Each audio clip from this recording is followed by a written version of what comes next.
আপনারা কি দেখেছেন আমার মাহফিলে একটা বাধা দেওয়া হয়েছিল? সবাই দেখেছেন?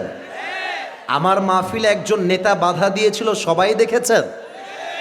আমি কি বলেছিলাম তাহলে শোনেন। আমি বলেছিলাম আমার রব আল্লাহ, আমার নবী মুহাম্মদুর রাসূলুল্লাহ সাল্লাল্লাহু আলাইহি ওয়াসাল্লাম, আমার ধর্ম ইসলাম, এবং 4 নাম্বার প্রশ্ন কবরে করা হবে, ওয়ামা ইলমুক, what is the source of your knowledge?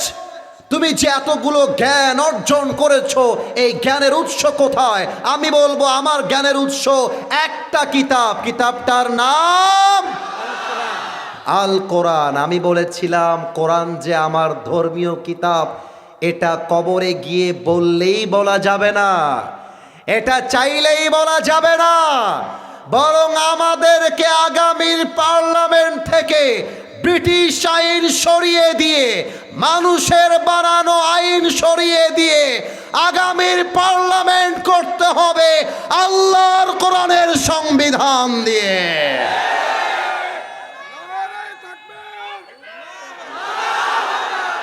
তো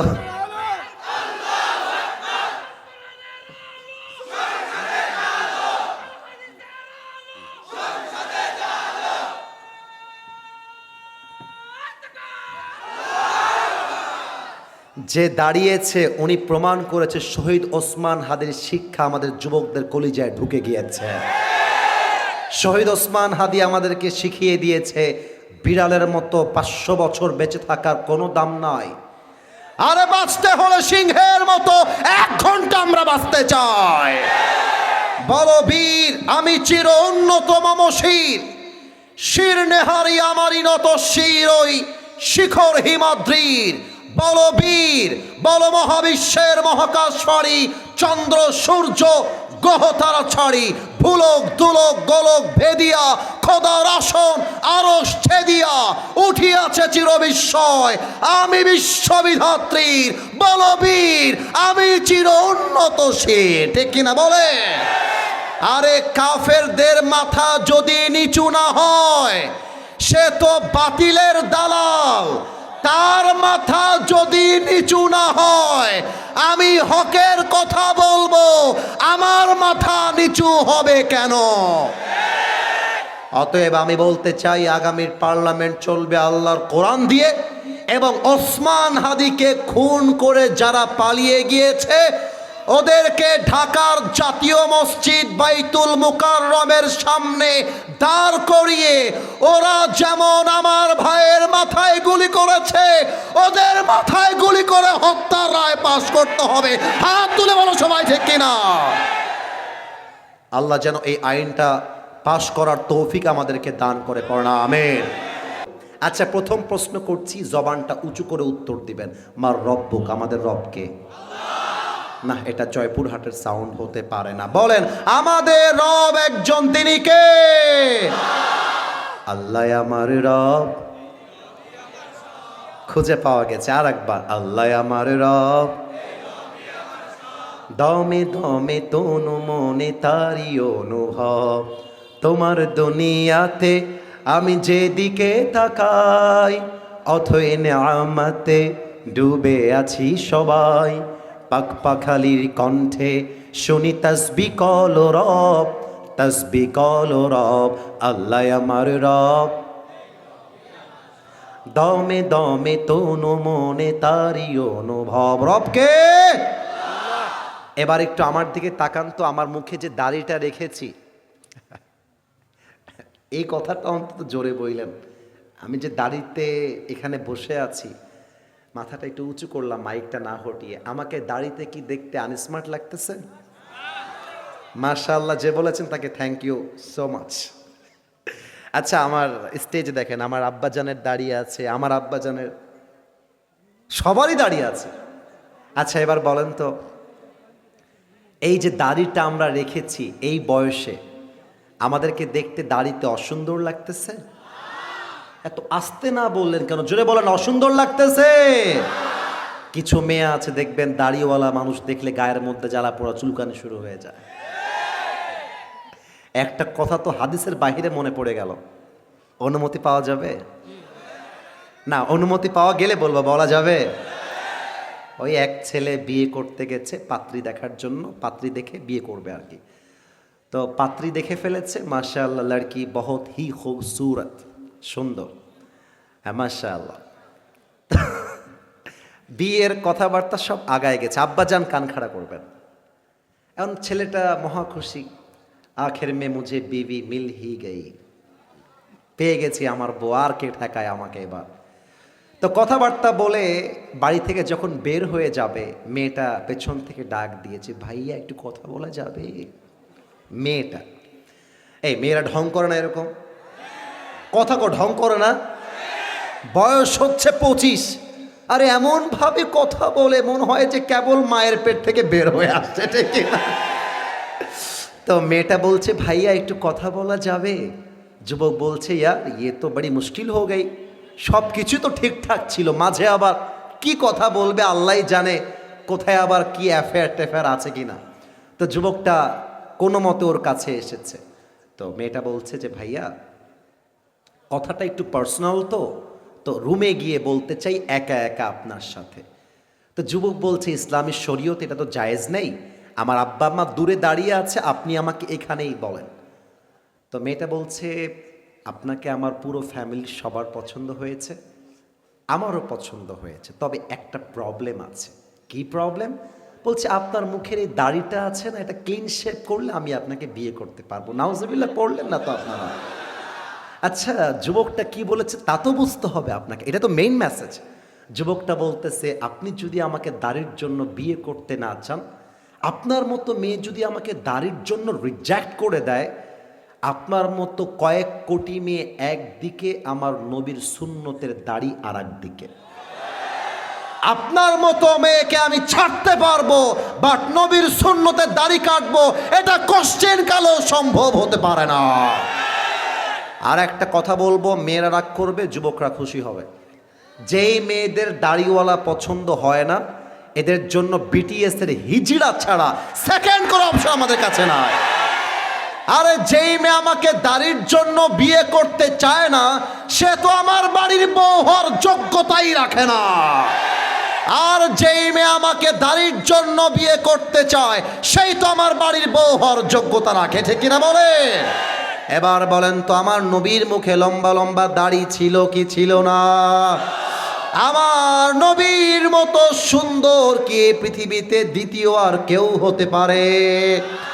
চাঁদের চেয়ে সুন্দর তুমি, নবী আমার কামলিওয়ালা, দো জাহানের বাদশাহ তুমি, প্যারা নবী সাল্লাল্লাহু আলা, দো জাহানের বাদশাহ তুমি, প্যারা নবী সাল্লাল্লাহু আলা, চাঁদের চেয়ে সুন্দর তুমি, নবী আমার কামলিওয়ালা। সুবহানাল্লাহ পড়বেন না? وهو الواحد الفرد الصمد لم يلد ولم يولد ولم يكن له كفوا أحد ونشهد أن سيدنا ونبينا وحبيبنا وحبيب ربنا وطبيبنا وطبيب أرواحنا محمدا عبد الله ورسوله أرسله بالحق بشيرا ونذيرا وداعيا إلى الله بإذنه وسراجا وقمرا منيرا أما بعد فأعوذ بالله من الشيطان الرجيم بسم الله الرحمن الرحيم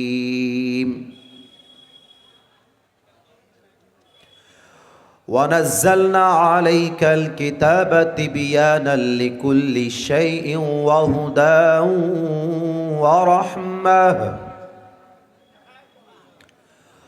ورحمة وبشرى للمسلمين. وقال تعالى في كلامه المجيد تنزيلا ممن خلق الأرض والسماوات العلى. وقال تعالى في كلامه المجيد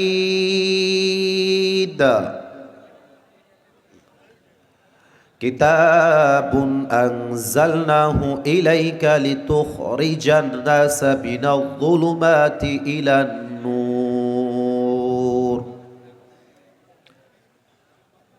وقال تعالى في كلامه المجيد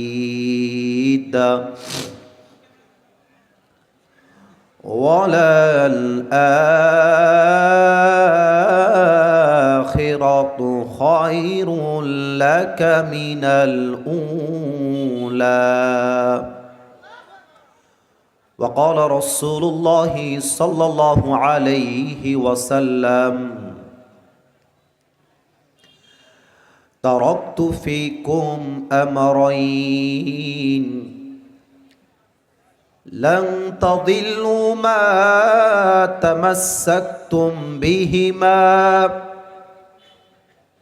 كتاب الله وسنة رسوله أو كما قال عليه الصلاة والسلام. إن الله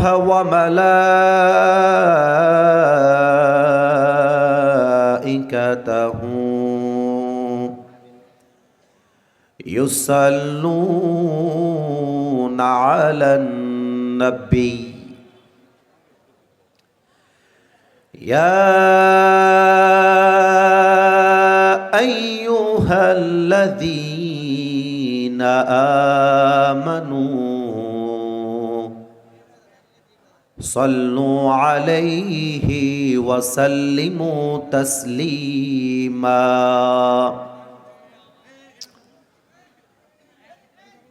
اللهم صل على محمد وعلى آل محمد كما صليت على إبراهيم وعلى آل إبراهيم إنك حميد مجيد. আস্তাগফিরুল্লাহ আস্তাগফিরুল্লাহ আস্তাগফিরুল্লাহ।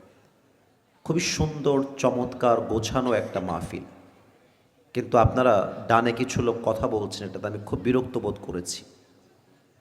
সেলফি তোলাটা জরুরি না, সেলফি তুললে জান্নাত পাওয়া যাবে না এই মাহফিলে। আসল উদ্দেশ্য হচ্ছে হেদায়াত হাসিল করা, হেদায়াত অর্জন করা। এজন্য আমি সবাইকে আবদার রাখবো, এই মাহফিলটাকে আমরা চিরস্মরণীয় করে রাখতে চাই, এবং চিরস্মরণীয় করে রাখতে চাইলে পিনপত নীরবতার প্রয়োজন। যে যেখানে দাঁড়িয়ে আছেন চুপচাপ দাঁড়িয়ে থাকবেন, আর কোনো নড়াচড়া যেন আমি করতে না দেখি। প্রিয় ভাইয়েরা আমার, আপনার সাউন্ড ৯৫% পারফেক্ট হয়ে গেছে, এটাকে আর একটু বাড়ায় দেন, ২ থেকে ৩% ভলিউম আপ করেন, আর কোনো কিছু চেঞ্জ করবেন না, একদম 100 পারফেক্ট আছে সাউন্ড, একটু বাড়ায় দেন। আজকের এই মাহফিল মাশাআল্লাহ পারফেক্ট, আর একদম হাত দিবেন না, শেষ পর্যন্ত এভাবে রাখবেন। পাচুর চক দারুল উলুম হাফিজিয়া কওমি মাদ্রাসার উদ্যোগে আজকের এই বিশাল তাফসিরুল কোরআন মাহফিল, সভাপতি রয়েছেন আলহাজ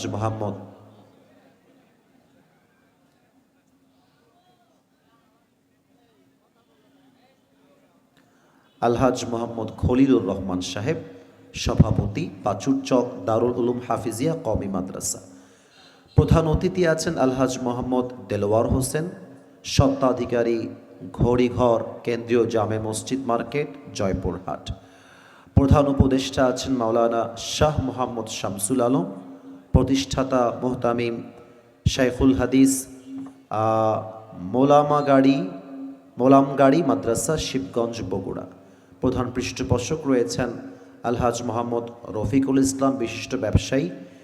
বিশেষ পৃষ্ঠপোষক রয়েছেন আলহাজ মোহাম্মদ রফিকুল ইসলাম সাহেব। সঞ্চালনায় রয়েছেন হাফেজ মাওলানা মোহাম্মদ ওজায়ের হোসেন, মোহতামিম, অত্র মাদ্রাসা। আমি এ পর্যন্ত প্রায় 4 থেকে 5 জনের নাম বললাম যারা এই মাহফিলের জন্য সবচেয়ে বেশি সহযোগিতার হাত বাড়িয়েছেন। তারা এই মাহফিলের জন্য মেইন পার্সন হিসেবে কাজ করেছেন এবং যুবক ভাইয়েরা সবচেয়ে বেশি মাথার ঘাম পায়ে ফেলে মাদ্রাসার ছাত্ররা কাজ করে খেদমত করে এত বিশাল মাহফিল তারা অ্যারেঞ্জ করেছে। আমি দোয়া করছি, আয় আল্লাহ, আমাদের প্রত্যেকটা অতিথি যারা আজকে উপস্থিত রয়েছে এবং যেই যুবক ভাইয়েরা মাথার ঘাম পায়ে ফেলেছে, আমার মুরব্বী আব্বাজান এবং এলাকার ভাইয়েরা যারা সহযোগিতার হাত বাড়িয়ে দিয়েছে, আয় আল্লাহ, আজ আমরা যেমন তোমার কোরআনের বাগানে একসাথে বসতে পেরেছি, মৃত্যুর পরেও আমাদের সবাইকে তুমি আজকের মতো জান্নাতুল ফেরদাউসে একসাথে মেহমান হিসেবে কবুল করে নিও। পড়েন সবাই আমিন। আমার পূর্বে কথা বলেছেন মাওলানা মোহাম্মদ মেসবাহুল আজম মেসবাহ, তামিরুল মিল্লাত কামিল মাদ্রাসা, ঢাকা। অত্যন্ত চমৎকার কথা আমার প্রিয় ভাই বলে গেছেন। বেসিকলি আপনাদের এই ডেটটা কোনোভাবেই এখানে দেওয়া সম্ভব ছিল না, কিন্তু কমিটি খুবই চালাক। তারা অনেক অনেক আগে যোগাযোগ করে আজকের এই ডেটটাকে কনফার্ম করে রেখেছে। বিশেষ করে একজন ছেলে আমাকে দাওয়াত দিয়েছে, আমার সঙ্গে কথা বলল, সেও হুজুর। কোথায় আছে ছেলেটা? যে হোয়াটসঅ্যাপে কথা বলতো আমাদের সাথে ছিল, এখনই ছিল, কথা বলে গেল আমার সাথে। সে অনেক আগে যোগাযোগ করে ডেটটা কনফার্ম করে রেখেছে। তো সেই জন্য আল্লাহ তাআলা আমি অধমকে আজকের এই মাহফিলের একজন আলোচক হিসেবে কবুল করেছেন। আপনারা জানেন আজকের এই মাহফিলটা মাদ্রাসার উদ্যোগে মাহফিল। আমি নিজেও একজন মাদ্রাসার ছাত্র।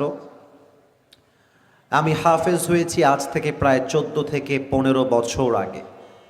আমি জানি একজন হাফেজ হতে কত পরিশ্রম করতে হয়, কত ঘাম ঝরাতে হয়, কত রাত জাগতে হয়, কতটা দিন পরিশ্রম করতে হয়। আমি জানি, আমার বাবাও একজন হাফেজ, আমিও একজন হাফেজ। তো আমি দোয়া করছি, আয় আল্লাহ, যারা পাগড়ি নিয়েছে আজকের মাহফিলে কিংবা নিবে, সবাইকে তুমি জাস্ট হাফেজ হিসেবে নয়, পুরো বিশ্বব্যাপী ইসলামের দায়ী হিসেবে, বিশ্ববরণ্য আলেম হিসেবে কবুল এবং মঞ্জুর করে নাও। পড়েন সবাই আমিন। এটা আমার দায়িত্ব ছিল বলে দেওয়া, দোয়া করে দেওয়া। এই মুহূর্তে আমি সোজা আল্লাহর কোরআনের দিকে ফিরে যেতে চাই। সবার দৃষ্টি আকর্ষণ করছি, কেউ ফোন নিয়ে ব্যস্ত থাকবেন না, 1 নাম্বার কথা। 2 নাম্বার কথা, আপনাদের পায়ে হাত রেখে আমি একজন মেহমান হিসেবে আবদার করছি। আপনারা হয়তো ভাবছেন কয়েক হাজার লোক এখানে আছে, আর কে দেখবে এই মাহফিল। আপনারা জানেন আমাদের মাহফিল কোটি কোটি মানুষ কিন্তু ফেসবুকে, ইউটিউবে দেখে। এটাকে আমি ভুল বললাম ভাইজান? আমি সত্য বললাম। তো আমি যদি কখনো খেপে গিয়ে এই ছেলে পেলে এই সেই ইত্যাদি ধমক দিলাম, মিডিয়ার ভাইয়েরা ভালো কথা আপলোড দেয় পরে, উল্টাপাল্টা আপলোড দেয় আগে। এটা বাস্তব, সত্য বলছি। এখানে আমি 2-1 জন ভাইকে চিনি, বাদবাকি আমি কাউকে চিনি না। তো আমি চাই না এমন কোনো কথা আমি মুখ ফসকে বলে ফেলি যেটা আমাদের জয়পুরহাটের বদনাম হবে। এই জন্য দোয়া পর্যন্ত কেউ যেন ডানে বামে উঠতে না পারে, এটা আপনাদের দায়িত্ব। কেউ যদি উঠে যায়, সসম্মানে লুঙ্গিটা টান দিয়ে ধরে বসায় দেওয়া লাগবে। তবে খেয়াল রাখবেন লুঙ্গি যেন খুলে না যায়, ঠিক আছে? এই জন্য তাফসির চলাকালীন কেউ যেন প্রিয় ভাইয়েরা ডান বাম করার ট্রাই না করি। আমি তাকবীর দিতে চাই, একটা তাকবীর দিব, পুরো মাহফিলটা পিন পতন নীরব হয়ে যাবে। দেখা যাক সম্ভব হয় কিনা। একটু কাশি দেন। ডানের ভাইয়েরা কাশি দেন না, আরেকবার। এবার তাকবীর দেন, লিল্লাহি তাকবীর। আমার ডান হাতের দিকে একবার তাকান তো, এই হাতে যে কিতাবটা আছে, কিতাবটার নাম, এটা আওয়াজ জয়পুরহাটের হয় নাই। আবারও বলছি, পুরো দেশ দেখবে আজকের এই মাহফিল। জবানটা খোলেন ভাইজান, এই কিতাবটার নাম কি? আল কোরআনকে আমাদের ধর্মীয় কিতাব হিসেবে পেয়ে আমরা সবাই খুশি না বেজার? একটা ইমানের প্রশ্ন করছি পুরো জয়পুরহাটের প্রত্যেকটা যুবক এবং মুরব্বীর কাছে, ইমানের প্রশ্ন, দেখা যাক উত্তর আসে কিনা। মানব জীবনে যা দরকার, পার্লামেন্টে কি দরকার, রাষ্ট্রে কি দরকার, ব্যবসায় কি দরকার, রাজনীতিতে কি দরকার, অর্থনীতিতে কি দরকার, আমার কি দরকার, আপনার কি দরকার, পুরো পৃথিবীতে কি দরকার, তার প্রত্যেকটা কথাই কোরআনে আছে না না? এটা এমন একটা প্রশ্ন যেটা নাস্তিকদের গায়ের মধ্যে জ্বালা পোড়া লেগে যায়। নাস্তিক বলে কোরআনের সব কিছু নেই, আর আমরা বলি এই দেশ শান্তিপূর্ণ তখন হবে যখন পার্লামেন্টটা চলবে আল্লাহর কোরআনের সংবিধান দিয়ে। আচ্ছা, কোরআনে কি নাই যা আপনি প্রশ্ন করবেন? আমি যদি কোরআনকে বলি, কোরআন বলো তো তোমার ভিতরে আসলেই কি সব কিছু আছে? কোরআন তার জবাব দিচ্ছে সূরাতুন নাহল 89 নম্বর আয়াত। আউযু বিল্লাহি মিনাশ শাইতানির রাজীম। ওয়ানাজ্জালনা আলাইকাল কিতাবা তিবয়ানাল লিকুল্লি শাইইন ওয়া হুদাও ওয়া রাহমাহ ورحمة وبشرى للمسلمين. Allahu Akbar. I have sent this Quran which is explaining everything in this world. Allah বলছেন, এমন একটা কিতাব দিয়েছি তোমার যা দরকার, এমন কোনো কথা নাই যে কথা আমি আল্লাহ এই কোরআনে বলে দেই নাই। তাও তো সুবহানাল্লাহ কইতে পারলেন না আপনারা মিয়া? না, এটা মন ভরে নাই আওয়াজে। আর একবার পড়েন সুবহানাল্লাহ, আর একবার কলিজা ভরে পড়েন সুবহানাল্লাহ। আচ্ছা, তার মানে সব কিছু আছে। ওকে, তাহলে আমাকে বলো তো তুমি পৃথিবীতে আসার আগে কোথায় ছিলে? তারও জবাব কোরআন দিচ্ছে। 30 নম্বর পারা, সূরাতুল বুরুজ 21 এবং 22 নম্বর আয়াত। বাল হুয়া কুরআনুম মাজিদুম ফি লাওহিম Mahfuz. Rather, it's a glorious Quran preserved and tabled. আল্লাহ তাআলা বলছেন, এই কিতাবকে পৃথিবীতে নাজিল করার আগে আমি আল্লাহ তাআলা আরশে আজিমে লৌহে মাহফুজে সংরক্ষিত ফলকে লিখে রেখে দিয়েছিলাম। সুবহানাল্লাহ পড়বেন না? ও আচ্ছা, তুমি লৌহে মাহফুজে ছিলে, তোমাকে নাজিল কে করলো? তারও জবাব আছে না নাই? এই সব মরা, এর কারো বিয়ে হবে না, কারো বিয়ে হবে না। আরে কথা কও, জবাব কোরআনে আছে না নাই? তানজিলাম মিম্মান খালাকাল আরদা ওয়াস সামাওয়াতিল উলা। This Quran has been sent down by him who has created the heavens and earth. এই পৃথিবীটা সৃষ্টি করেছেন তিনি, যিনি আকাশ এবং জমিনের সৃষ্টিকারী। বলেন সবাই সেই রব কে? ও আচ্ছা, আল্লাহ তোমাকে নাজিল করেছে। এই যে সোনামণি, এই যে কথা কেন ওদিকে, আমার দিকে তাকাতে হবে না, ডানে বামে তাকানো যাবে না, এটা জায়েজ না এই মাহফিলে। এটাকে আমি হারাম করলাম মাহফিল হিসেবে। চোখ থাকবে আমার চোখে। তাকবীর দেন, নারায়ে তাকবীর। ও আল্লাহ তোমাকে নাজিল করেছে। আচ্ছা, তাহলে তুমি নাজিলটা হয়েছো কার উপরে? ওয়া আমিনু বিমা নুজিলা আলা Muhammad. Believe in whatever Allah subhanahu wa ta'ala has sent to his last messenger Muhammad sallallahu alaihi wasallam. ঈমান আনো সেই বাণীর উপরে যেই বাণী আল্লাহ তাআলা তার প্যারা হাবিব শেষ নবীর উপর নাজিল করেছে। তাও তো সুবহানাল্লাহ কইতে পারলেন না আপনারা সবাই? ও আচ্ছা, তুমি আমার নবীর উপরে নাজিল হয়েছ। আচ্ছা, কোরআন তুমি যেই মাসে নাজিল হলো ওই মাসটা কি ছিল? শাহরু রমাদানাল্লাযী উনজিলা ফীহিল কোরআন। আমি এমন একটা কিতাব, যে কিতাবকে আল্লাহ তাআলা পবিত্র রমজান মাসে নাজিল করেছেন। সুবহানাল্লাহ নাই যে? আচ্ছা, রমজান মাসে এসেছো, এবার বলো তো দিনে আসলা নাকি রাতে আসলা? কোরআন বলছে ইন্না আনজালনাহু ফি লাইলাতুল কদর ওয়া মা আদরাকা মা লাইলাতুল কদর। I have sent this Quran on a blessed night. আমি আল্লাহ তাআলা এই কোরআনটাকে নাজিল করেছি এক মহা বরকতপূর্ণ রাতে। সেই রাতটার নাম হচ্ছে লাইলাতুল কদর। সুবহানাল্লাহ পড়বেন না আপনারা? আমি যদি কাউকে মাহফিলে এখন দাঁড় করাই দেই আর বলি বলেন তো আপনি এই মাহফিলে কেন এসেছেন, সে বলবে হুজুর আজীবন আপনার ওয়াজ ফেসবুকে দেখেছি, আজকে সরাসরি ওয়াজ শুনতে এসেছি। কথা কি আমার ভুল হয়েছে না ঠিক হয়েছে? তার মানে আপনাদের জয়পুরহাট শহর থেকে মাহফিল কিন্তু মাত্র 2 থেকে 3 কিলো হবে, এর বেশি দূর হবে না। আপনাদের জয়পুরহাটে কিন্তু বিভিন্ন ব্যাংকের শাখা আমি দেখে আসলাম। ইসলামী ব্যাংক দেখলাম, ডাচ বাংলা দেখলাম, অনেক ব্যাংক আমি দেখলাম।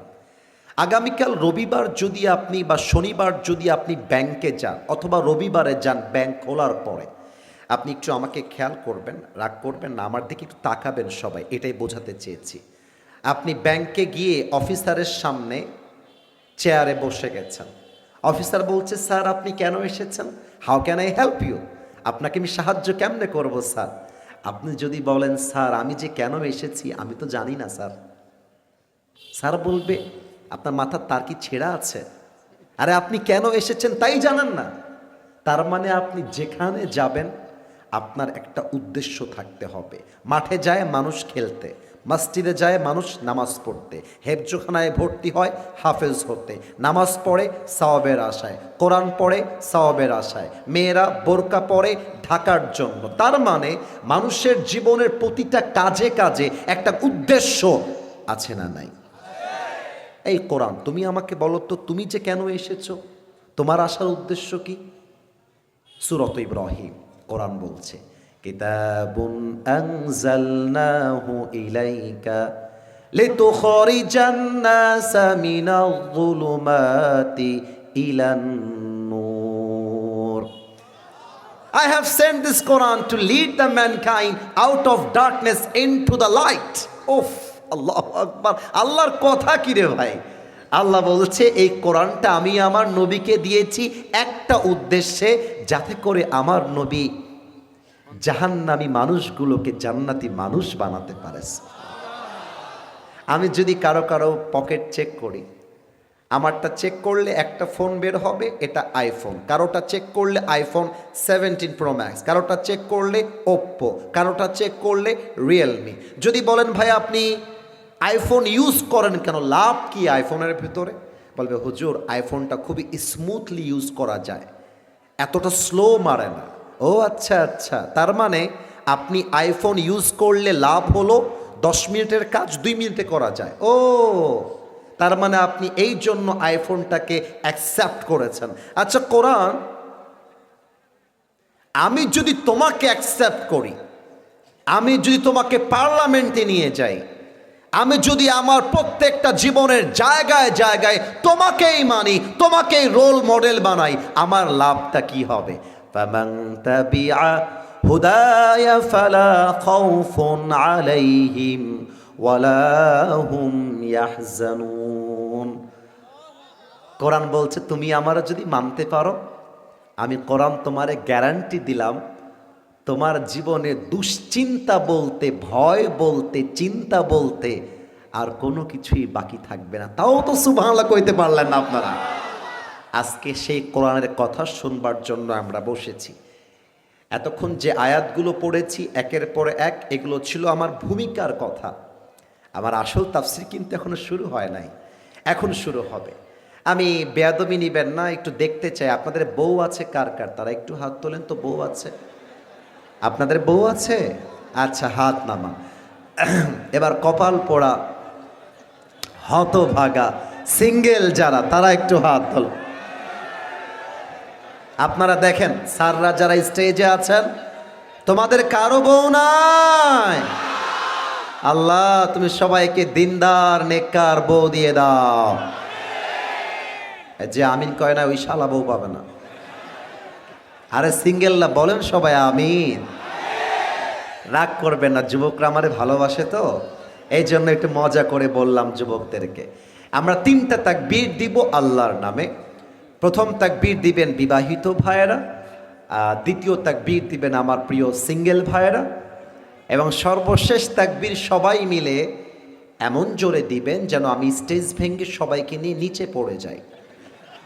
দেখা যাক কে কত নাম্বার পায়। বিবাহিত ভাই যারা এসেছেন কিংবা এসেছো, সবাই মিলে একটা কাশি দেন। মুরব্বী মান সম্মান রাখেন আব্বাজান। আমার মনে হয় কি জানেন, জয়পুরহাটের 70 বছরের মুরব্বীর গায়ের জোর 30 বছরের যুবকের সমান, ঠিক না? মুরব্বী আপনারা প্রস্তুত থাকবেন। প্রথম তাকবীর বিবাহিত ভাইদের পালা। মিডিয়ায় রেকর্ড হচ্ছে, আমি কিন্তু পরীক্ষার মতো নাম্বার দিব, নাম্বার। বিবাহিত ভাইয়ারা রেডি হয়ে যান। লিল্লাহি তাকবীর। বাবারে বাবা, অনেক মুরব্বী লাভ দিয়ে উঠছে। আচ্ছা, আমার মুরব্বী আব্বা চানরা আজকে নাম্বার পেয়েছেন আমার পক্ষ থেকে 75 number, highest number in Bangladesh. এত নাম্বার আমি সহজে দেই না। আজকে মুরব্বীরা সত্যি গায়ের জোর দেখিয়েছে। এবার আমার প্রিয় সিঙ্গেল ভাইদের পালা। সিঙ্গেল একটা কাশি মারো। দেখা যাক কারা জিতে আল্লাহর নামে তাকবীর দিয়ে। It's time for the single people. তোমাদের পালা যুবক ভাইয়ারা, যাদের বউ নাই, কষ্টে আছো যারা, সিঙ্গেলরা তাকবীর দাও। নারে তাকবীর। বিবাহিত ভাইয়ারা আমাকে মাফ করে দিন, একটুর জন্য আপনারা হেরে গেছেন। আমার মনে হয় আজকে সিঙ্গেলরা জয়পুরহাটে 90 নাম্বার বেশি পেয়ে পাশ করেছে, ঠিক কিনা বলো? এবার সবাই মিলে তাকবীর দেওয়ার পালা। এমন জোরে দিবেন আমি যেন ভেঙে সত্যিই পড়ে যাই। আচ্ছা, সবাই মিলে কাশি দেন। সত্যি জোর কিন্তু কমে যাওয়া যাবে না, কারণ সবাই মিলে একসাথে। নারে তাকবীর। আল কোরআনের আলো। হয় নাই, সংসদে জালো। দেখা যাক আপনারা আমার সাথে একমত হতে। 4টা একজন বলেছে কিন্তু 4টা। Who said that? Raise your hand. 1 2 3 4। মাশাআল্লাহ, অনেকেই 4টা বলেছে। That is the right answer. মোট প্রশ্ন 4টা। আমরা আজীবন শুনেছি কয়টা? 3টা। আসলে হবে 4টা, কিন্তু 4টা কি কি তাও বলে দিব। আচ্ছা, প্রথম প্রশ্ন করছি, জবানটা উঁচু করে উত্তর দিবেন। মার রব্বুক, আমাদের রবকে। না, এটা জয়পুরহাটের সাউন্ড হতে পারে না। বলেন, আমাদের রব একজন, তিনি কে? আল্লাহ আমার রব। খুঁজে পাওয়া গেছে। আর একবার, আল্লাহ আমার রব। দমে দমে তনু মনে তারি অনুভব। তোমার দুনিয়াতে আমি যেদিকে তাকাই, অথই নেয়ামতে ডুবে আছি সবাই। পাক পাখালির কণ্ঠে শুনি তাসবিহ কল রব, তাসবিহ কল রব। আল্লাহ আমার রব। দমে দমে তনু মনে তারি অনুভব। রবকে। এবার একটু আমার দিকে তাকান তো, আমার মুখে যে দাড়িটা রেখেছি, এই কথাটা অন্তত জোরে বললেন। আমি যে দাড়িতে এখানে বসে আছি, মাথাটা একটু উঁচু করলাম মাইকটা না হটিয়ে, আমাকে দাড়িতে কি দেখতে আনস্মার্ট লাগতেছে?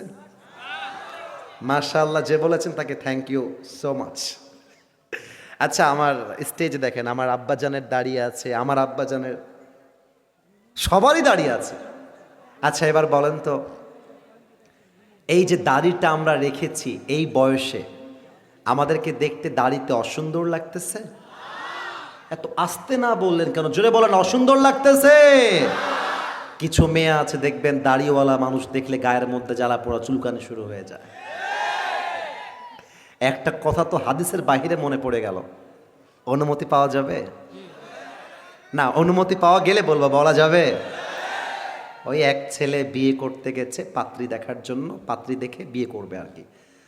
তো পাত্রী দেখে ফেলেছে, মাশাআল্লাহ লড়কি বহুত হি খুবসুরত, সুন্দর, হ্যাঁ মাশাআল্লাহ। বিয়ের কথাবার্তা সব আগায় গেছে, আব্বাজান কান খাড়া করবেন। এখন ছেলেটা মহা খুশি, আখের মে মুঝে বিবি মিল হি গই, পেয়ে গেছি আমার বউ, আর কে ঠেকায় আমাকে এবার।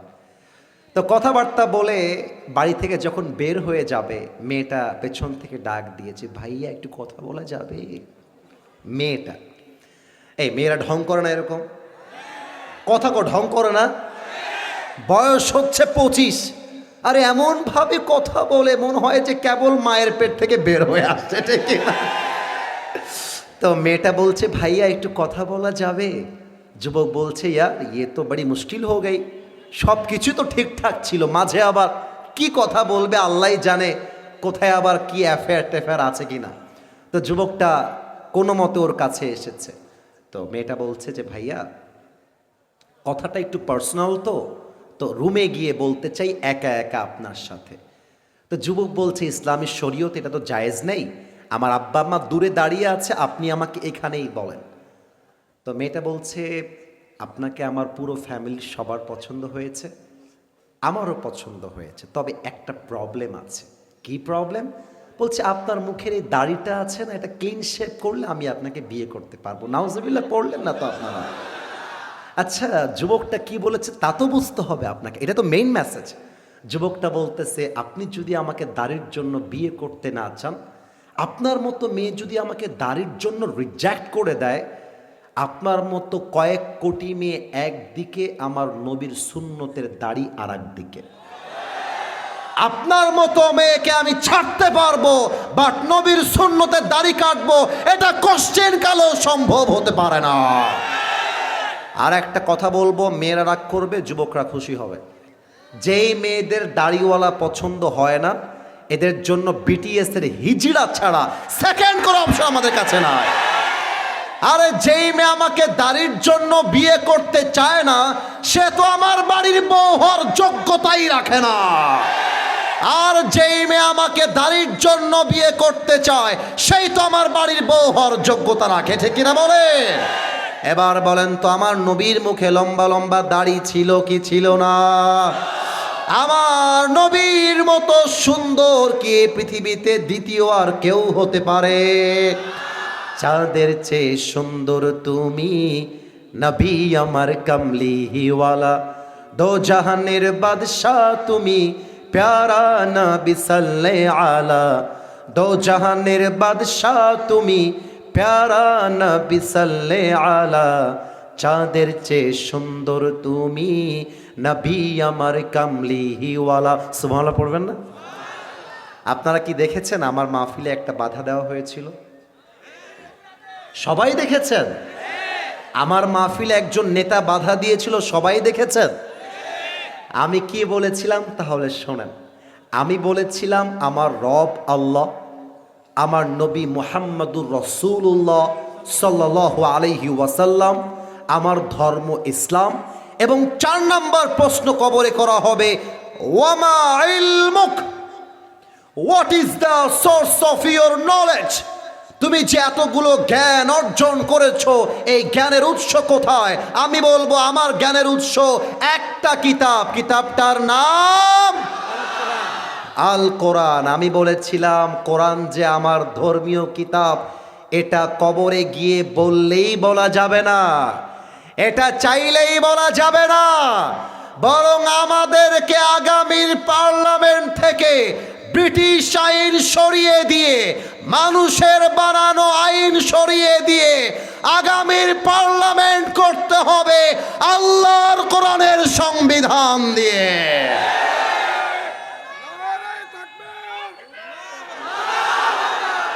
তো